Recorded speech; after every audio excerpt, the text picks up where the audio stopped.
Hi, Gina. Hi, Oni. Hi, everyone. I'm Gina, the founder... No, I'm not. I'm not the founder of any... No, excuse me. Coming for my job. Hi, everyone. I'm Gina, the senior editor of Polyester. And I'm Ione, the founding editor-in-chief of Polyester. And this is the Polyester Podcast, a feminist pop culture podcast dissecting the discourse on a weekly basis. A weekly basis? Yeah, I feel like I went a bit Welsh there. Before we start, if you're a fan of this podcast, please make sure to like, rate, subscribe, and review. And if you really love us, you can sign up for a podcast membership where you can join our WhatsApp chat, get access to our research each week, and get on our Instagram close friends for only £3 a month. And now we have our Substack. And we also have a Substack where we're doing secret episodes about the boy du jour. The boy du jour or the bad boy du jour. The bad boys, the threatening boy. The threatening boy them up. Do we have any reviews, Ione? We do. 5 stars, just listen. If you're going to listen to a podcast, make it this one. Finally, women that talk about pop culture moments, beauty standards, and more, who aren't afraid to state an opinion and give discourse. It's definitely not a surface level podcast, and it's genuinely relatable. Love, love, love. That is by Lauror1125 via Apple Podcasts in the US of A. Thank you. Thank you so much. I love it. Also, please leave us reviews because Charlie Stans are being nasty to us. Yeah, we're getting some bullies in now, so I need some kindness back, please. Oh. You know something controversial? Okay. I don't think we give many opinions on this podcast. What do you mean? I feel like we just say the facts and like what is true. What is an opinion but a true fact to the person saying it? Wow. And with that, mic drop. Today we are talking about aura reading and Looksmaxxing, and I feel like I can't speak today. These are 2 TikTok trends that are very freaky. Freaky. Well, I put this in my notes. Wait, let's just go through it first. So how we came to this was aura points because I was seeing it. I haven't seen Looksmaxxing stuff because it's for the boys. And oh my god, I've made too many notes on this. It's literally like 20. What is aura points then? Yeah, that's what I'm trying to find out from our research. I was just setting it up nice, fill in the gap. Okay, right. So this is Why Is Everyone Talking About Aura Points on TikTok by Sinead Butler for the Indie 100. She starts, how many aura points do you have? That's the question everyone is asking on TikTok. But for those who are not familiar with the word in an internet context, here is a breakdown on why aura is all over people's feed page.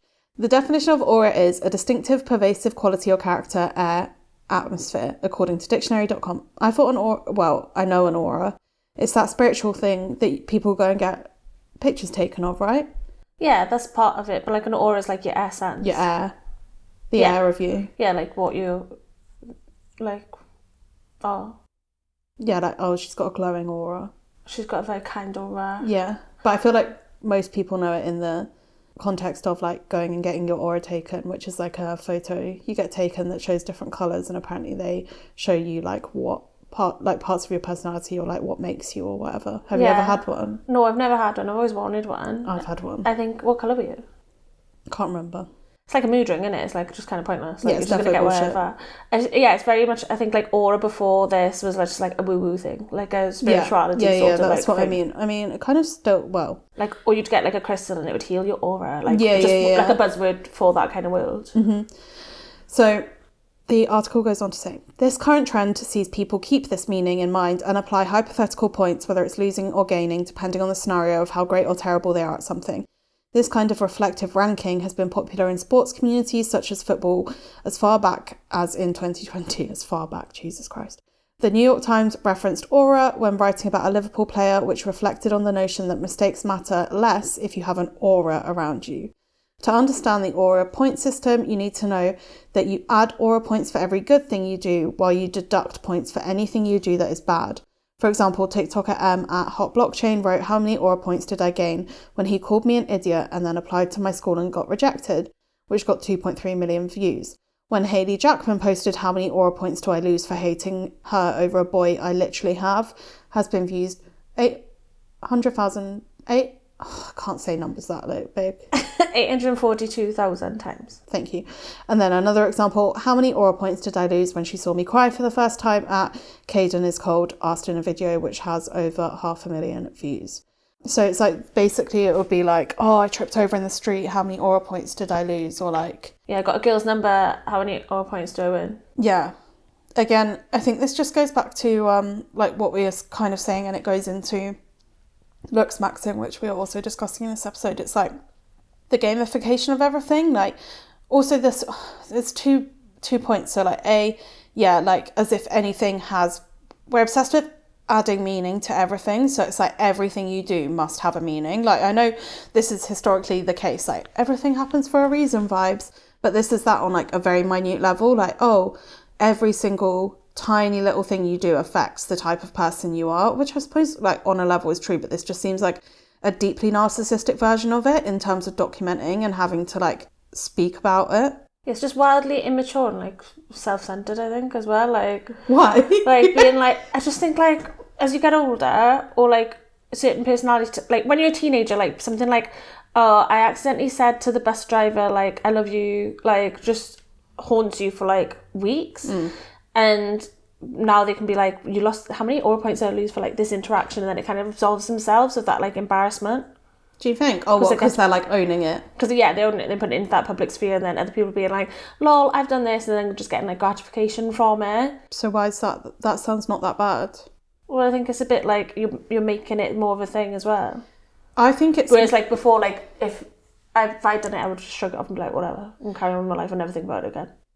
I mean, one of the best pieces of advice I ever got was embarrassment has never killed anyone. So there's no point in being embarrassed, because literally it doesn't mean anything to be embarrassed. It's just, it serves no purpose unless you do something actually embarrassing. Yeah, the only thing I think, like when I think of things that are embarrassing, I'm like, I can't really recall much that other people have done that has been embarrassing.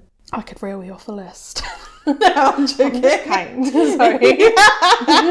I've got like bad aura points. The things that like you obsess over or for yourself. No one like, else notices. No one else ever notices. Like my grandma said that to me like at a young age, and it's just really stuck with me. Like, oh, you can tell. I'm joking. Yeah, I'm just free balling enjoying my life. I'm not gonna have aura points deducted for being a free spirit. Facts. But I feel like it's a bit deeper than that. Like, I know loads of the TikToks are like lighthearted, and also it's just like one of those things that kind of runs through TikTok and will like eat itself and absorb itself.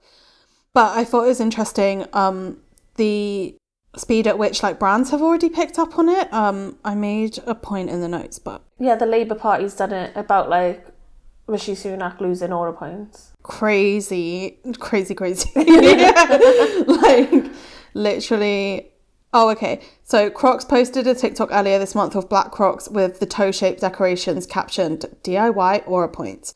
Those shoes are worth infinite positive aura points, according to Crocs Chief Marketing Officer Heidi Cooley. Oh my God. If I saw someone with those little toe gibbets walking around, that's giving me a bad aura. Oh, like, it's so skibbity riz though, isn't it? Like, it's so what? Like, skibbity riz, like, it's so just, like, meaningless. Like, these are just words that have no fucking point. Skibbity riz toilet. I know my words. Anyway, Netflix also shared a clip from Bridgerton asking TikTok viewers how many aura points one of the show's characters lost for assuming a false identity, and then the Labour Party did it, like, vote Labour for infinite aura.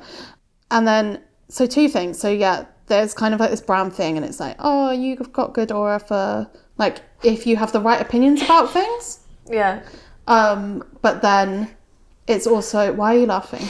I've seen that meme, which is like a crab with loads of lasers coming out of his eyes, and it says silence brand. No. People always reply it to like Twitter when they try to like jump on things. I'll show you later. So, but then it's interesting because going back to what we were saying, it's kind of become like another way for people to overshare on the internet and like share personal stories, which, as we mentioned in like the neurodiversity episode, I think that's basically like a hack for getting engagement, because TikTok like relies on this like interpersonal, parasocial kind of like relationship loop between poster and user and follower and all of that kind of thing. So it's like people are saying how many aura points they've lost for staying with a cheater, for being rejected by a foster mother, and for secretly rubbing an enemy's toothbrush on their rear end. It's fucking upsetting. Not upsetting. Upsetting. It just like makes me sad because like, the people who are getting involved in this kind of thing is young people. Like, this is definitely a trend for, like, the younger Gen Z, I'd say.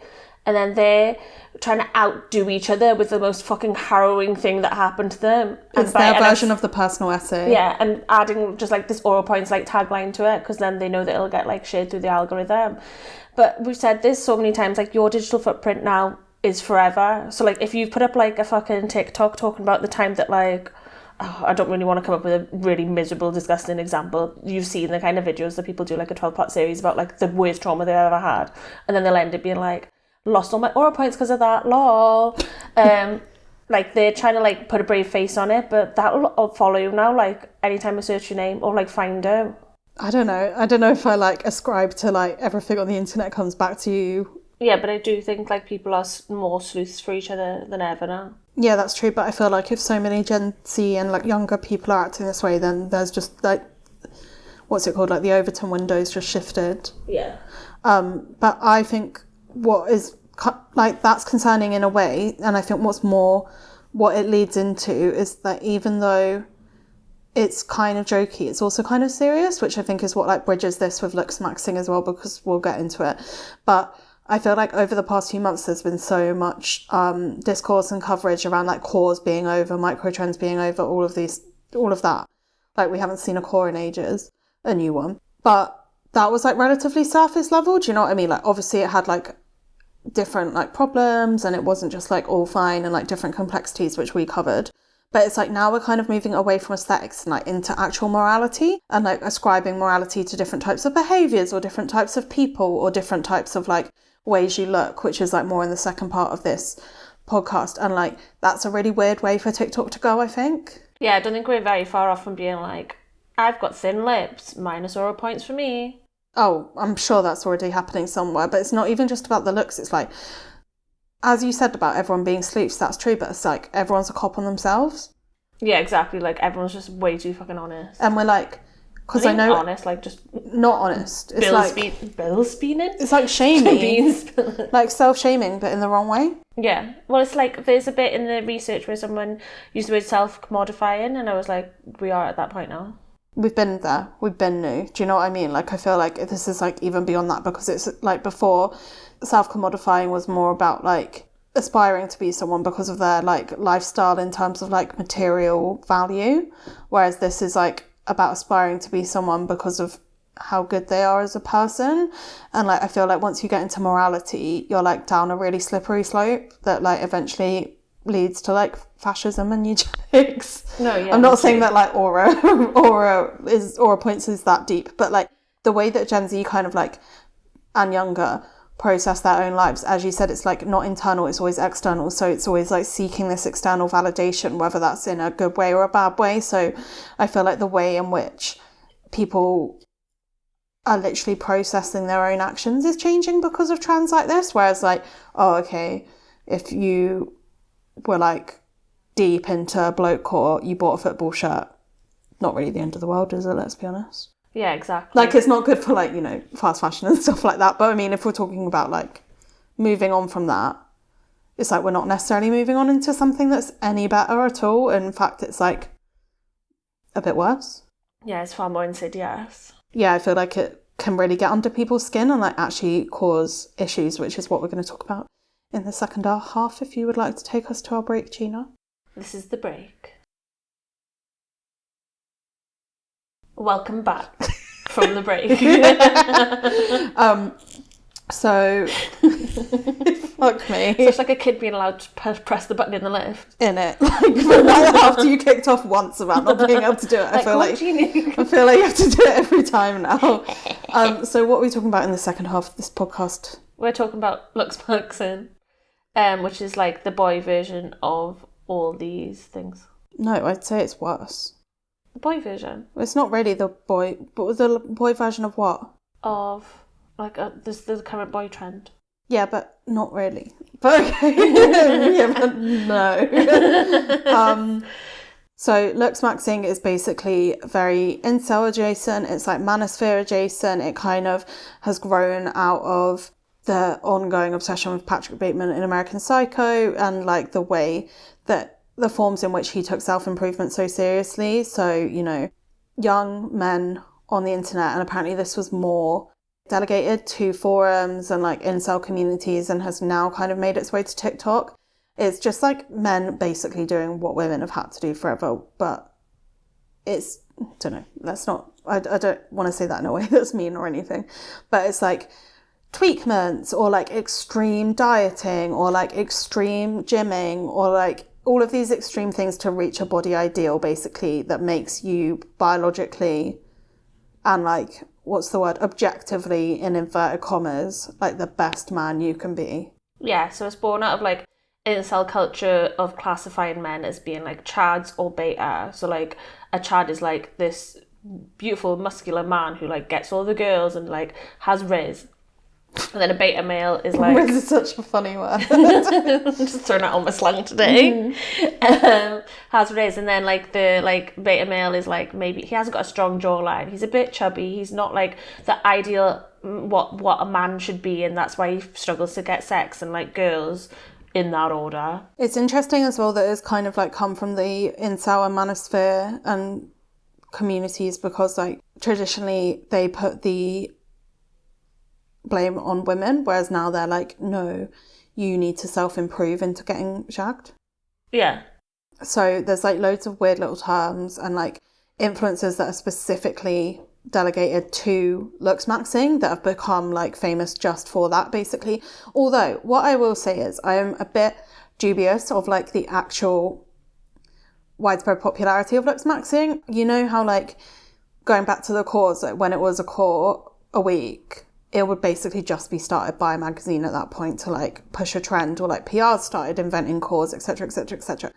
I don't think this is like necessarily as funneled as that, but like every single piece of research that Sehan put in the doc about Looksmaxxing uses this one guy, Kareem Shamie, 22 years old, as a case study, or like is interviewing him. Like he's very like on the circuit of doing all the press about it. He has 1.5 million TikTok followers, watched American Psycho at 18 right before his transformation, and he's spoken to literally everyone, like the BBC, New York Times, like literally every single one of these Looksmaxxing articles features him, which makes me think like, is he kind of just back-ending this to get famous or like to have a career? Do you know what I mean? Yeah, so he sells like a subscription service where you pay $10 a month and then you get to be part of his mogwarts. Mogwarts? Yeah. What does that, what's the mog in the warts? So mogging is being more physically attractive than the people around you. Okay. So he's like, you want to be mogging at all times. Mogwarts is where he teaches you how to mog and for 10 quid a month. So he does like live streams in it. It's kind of like an OnlyFans, but for like, it's so homoerotic. Right, I'm just going to say now. Like I was reading through it and I was like, this is the most like kink thing I've ever heard. Like, you remember bimbification? Yeah. It feels like that. Yeah, no, 100%. When I was reading this, I was like, is this just like bimbofication for boys? It feels like fetish content. Yeah, 100%. And I think that's the one thing that I could say to these men that would stop them doing it. I think most of them probably realise that's the thing. Like, I feel like going way back to our is it weird content or is it just fetish content episode, it's like there's been no like shift in the public consciousness for people to actually realise that.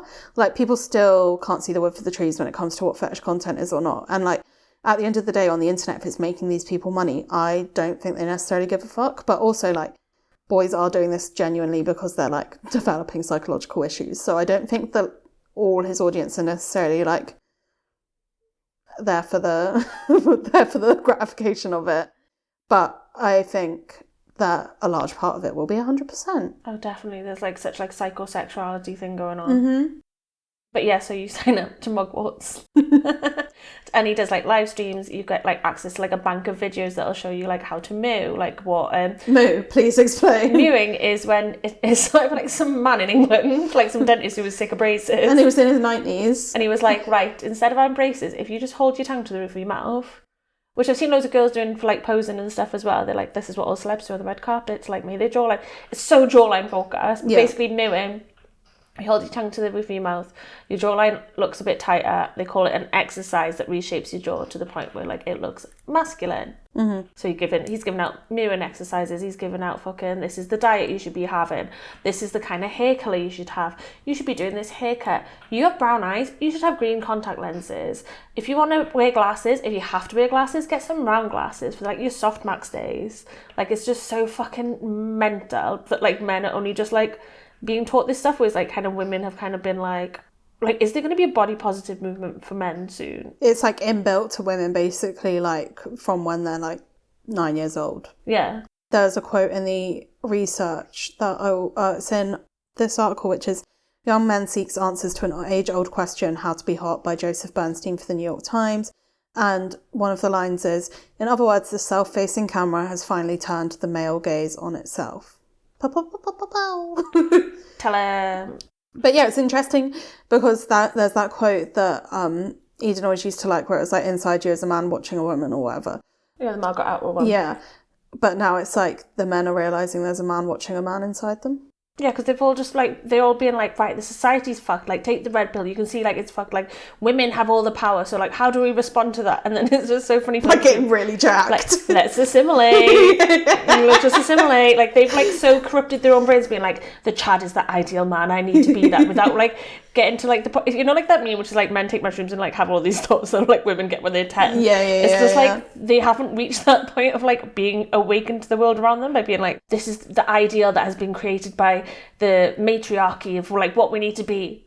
Let's do it then. What the fuck is wrong with you? Go on then, boys. Alright, Tarzan, Jesus Christ. So there's like two different things, like soft maxing and then hard maxing. So soft maxing is just like quote unquote like lifestyle changes basically. Washing your face, washing your ass, not smelling like shit, getting a pillow. Not exclusively shopping at Georgia Asda. The most basic things that like you should just be doing, please. And then hard maxing is like steroid use, Botox, jawline filler. Hammer thing. What the fuck is hammer thing? It's not called hammer thing. It could be at this point, but like the boys are getting like a hammer, like gonging themselves, smashing themselves in the jawline, break so it. that So they to get break one on it. the So yeah, NHS. so the bone grows back, like looking more masculine. Like they want like the Owen Wilson nose, where they look like a bit more ruggedy, like ruggedy. Crazy. And it sounds like a joke, but like honestly, it is quite serious because like obviously now we're seeing like young men develop eating disorders or like developing like addiction to steroids, developing like what was it called? It's like a muscular version of ED. Yeah, exactly. And there's a quote in the article that is From Bone Smashing to Chin Extensions, How Looksmaxxing is Reshaping Young Men's That's Face what it's by called, Bone Smashing. Simon Usborne for The Guardian, where he speaks to someone called Mike Nicholson, who's a former teacher who runs a workshop program in schools called Progressive Masculinity now. And this Mike says, the vast majority of the groups that we work with are now aware of Looksmaxxing. He is talking to me the day after a report by researchers at UCL and University of Kent found that TikTok algorithms amplify misogynistic content, helping to normalise it in playgrounds. In response, TikTok said it removed misogynistic content, which prohibits and questioned the report's methodology. So it's like, this is kind of like, obviously there's like a funny side to it. Yeah, like men should know basic hygiene. But then there's also like the darker side of it, which is like, yeah, men are going onto TikTok and other social media platforms, forums, and developing like psychological damage. Like they're hurting themselves in like mentally and physically too. And it's also weird because it's funny that it's like a standard that's been set by men for men in order to appease women. Like no, a woman hasn't actually been considered in any like in no part of the process because like it's men telling men how to behave. Yeah, whenever women are like, whenever like the Chad thing rolls around again, women are like, this isn't what I want. Like I want to date a rat boy, which has been like the man of the summer term. But like these people are so embedded in the discourse of like what being a man should be and what masculinity should be and like what is attractive, and like attractiveness is the most important thing you can be because then you can attract a woman and like then you can have loads of sex and babies. Like it's so like barbaric though, isn't it? Like when Why is that the goal of your life? I mean, why I find it interesting is because, yeah, like, as you said, there's, like, Rat Boy Summer, there's Looksmaxxing, there's, like, all... So basically, like, internet subculture is coming for men in a way that it's been coming for women for, like, a decade. Like, women have been affected by or, like, involved in, for better or for worse, like, micro-communities on the internet for, like, a long time. Like, I wrote somewhere in this, like, this is basically just, like, boy version of ED Tumblr or, like, ED Twitter or, like, ED TikTok, which, like, rages on. But men traditionally have been, like, as we discussed, more underground on the internet. So doing it, like, within private forums, they don't necessarily have, like, influencers that are in the mainstream that represent them for these things. Because of patriarchy, I guess? I don't know. Like, basically it hasn't been as easily, like, commodifiable for engagement to appeal to men in this way, which obviously is something that we've seen change so much since the last, like, half a decade in terms of, like, Andrew Tate, all of these manosphere things. And it's really where it comes back to being scary is that it exists as such, like, an underbelly, because I think if you're an adult that doesn't have a child or a son, like, of these ages, you wouldn't necessarily realise how widespread it is, because, like, for example, for you and me, it doesn't really touch our lives because, like, obviously we don't really know men like this, or, like, we know people who's maybe, like, have a brother that's an incel or a cousin, or, like, but it's quite far removed, do you know what I mean? Whereas, like, this is actually something that is, like, hugely influential to young people that it's not really being taken seriously as, like, the epidemic that it is. Yeah, it will only get worse if it's just, like, allowed to fester and allowed to continue and not taken seriously. Like, I feel like I've got friends who are secondary school teachers who are like, this is the biggest, like, threat from, like, this generation of young people is these men, and, like, they go into schools and literally treat women like shit because like, and, like, female teachers even, because they've been, like, told by the internet, like, they have this superiority. Like, it's come, like, so it's just so, like, full circle back to, like, this really binary view of, like, men versus women. Yeah, it's like old school misogyny, like, under, like, new tech and, like, new ways of communication. Yeah, men just want back the rights that they think they've lost, which they haven't. And, like, what, the right to just, like, abuse women? Cool. Yeah, literally that. Literally that, though. And, like, get paid more and, like, all and the I'm other not being things. funny, but you having, like, a fucking stacked crimson chin jawline isn't going to mean that you can talk to birds, because you're clearly a freak who's embarrassing. Like, if you went up to any woman and tried to talk to her, I don't think you'd do very well. I mean, I think it just, like, obviously the straw that breaks the camel's back, like, we should be able to see this with girls and, like, other marginalised groups, and obviously we do. But then it's like, when we're literally subcategorising men as rat boys or chads or, like, incels or, like, whatever, it's like, enough. Do you know what I mean? Like, I've had enough. Can we just stop? I can't be bothered anymore. Get me off. They want to be marginalised so bad. Like, what's fun about Rat Boy Summer? I do not understand. They're all ugly. What? That's fun. That's fun, yeah. It's fun to you. It's fun for them. Good for you, I guess. I just find it so boring. Like, this is interesting, but, like, I just feel like, yeah, the new stage of, like, TikTok trends is, like, yeah, what we've just been talking about for half an hour, and it's just, like, deep, like, it's so more deeply cynical, because, yeah for all the reasons I've already said. Reading in, I think it was in Glitch Feminism, where she's like, the internet, like, exists by categorizing things. Like, that's how, like, the tech works, and that now it's, like, seeped into culture that we are getting more and more niche in, like, how much we need to categorize things, because that's how we're now accessing culture as well. Like, the internet itself and the way that it's built has made this happen. And we should just be moving away from, like, traditional notions of morality, like, whether that's behaviour or beauty based, but it just feels like we're on, like, a backward cycle. We're going back and back and back and back in time. I'm just sick of black and white. Like, I just want it to be grey. Like, we should just be in the grey area at all times. Like, that's the chill zone. The chill zone. I just think we need to, like, open our eyes a bit. Well, I think for we this need some episode, radical politics. You get max aura points. Only. Thank you. I think you get... I was about to be mean, but I'm not going to. Say nice. You can have max aura points as well. Thank you. CM can have max aura points. Let's hope that I don't trip today, because then I'll lose them all again. Well, you trip quite a lot, so maybe you don't have good aura points. But I've got so much Riz that, like, it becomes, like... You know what? I have heard that about you, yeah. It's part of the, like, Rizmatic skibbity... toilet that is part of my charm that I follow it. Exactly, like, it's like, what? Okay, I can't be able to finish. I can't. No, go on. No, I actually can't think of the phrase. Just really sexy. Well, okay. Well, thank you. Thank you, Sian, for the editing, not the editing, the sound teching and the research. Thank you to Olivia for editing. Thank you to Gina for co-hosting. Thank you, Ione, for co-hosting. And thank you all for listening. We'll be back next week. I love you. Love you too. Bye.